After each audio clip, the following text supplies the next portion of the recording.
ہر انسان کی زندگی میں ایسے واقعات پیش آتے ہیں جس میں وہ پریشانی کا شکار ہوتا ہے. اس پریشانی کے موقع پر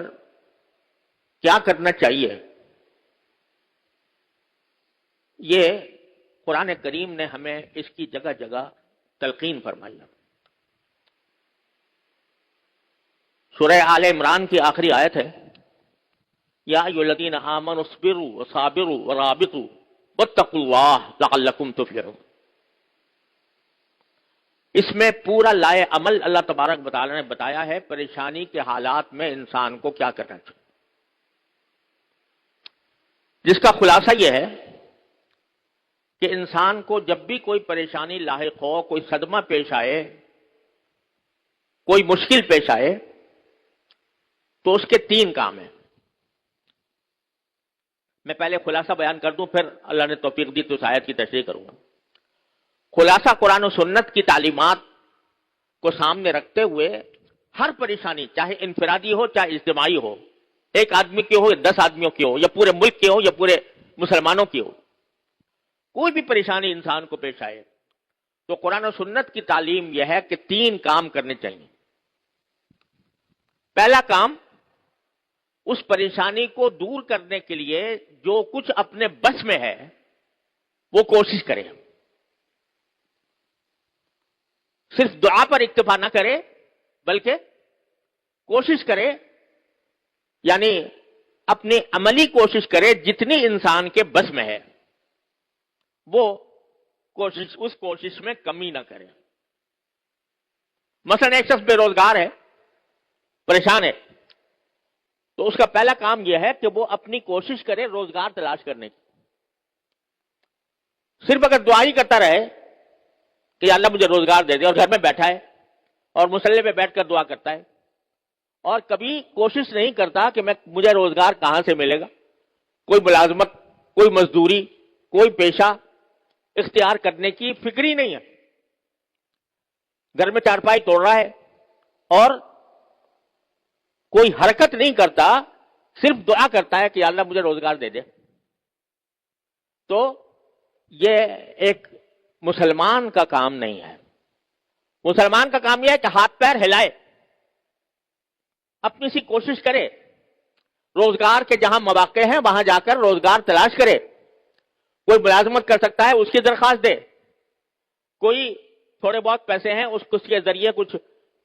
روزگار بنا سکتا ہے، اس کی کوشش کرے، پھر اللہ سے دعا کرے. تو پہلا کام جو ہے وہ اپنی سی کوشش کر لینا ہر کام میں، ہر معاملے میں. ایک شخص بیمار ہے، بیماری کے اندر پریشان ہے بیماری کی وجہ سے، تو اس کا کام یہ نہیں ہے کہ بس بیمار ہے تو بیمار پڑا رہے اور صرف دعا پر اکتفا کرے، بلکہ سنت یہ ہے نبی کریم صلی اللہ علیہ وسلم کی کہ کسی علاج کی فکر کرے، اپنی سی کوشش جو بیماری کو دور کرنے کی ہو سکتی ہے وہ کرے اور پھر دعا کرے،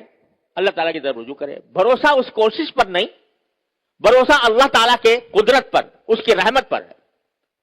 اپنی کوشش اس لیے ہے کہ میرے اللہ نے مجھے حکم دیا ہے، میرے اللہ نے یہ کہا ہے کہ ہاتھ پاؤں باندھ کر نہ بیٹھو، کوئی کوشش کرو، کوئی قدم بڑھاؤ اور اس قدم بڑھا کر پھر اللہ پر بھروسہ کرو، پھر اللہ سے دعا کرو. اجملوا فی الطلب وتوکلوا علیہ. اپنی سی جتنی کوشش تمہارے بس میں ہے وہ کر گزرو اور اس کے بعد اللہ تبارک و تعالیٰ پر بھروسہ کرو، اس سے مانگو کہ یا اللہ میرے بس میں تو اتنا کام تھا کہ میں یہ ہاتھ پاؤں چلا لیتا، لیکن اس عمل کو مؤثر بنانا وہ آپ ہی کے قبضہ قدرت میں ہے، آپ کے سوا کوئی نہیں کر سکتا. اپنی سی کوشش، اللہ پر بھروسہ،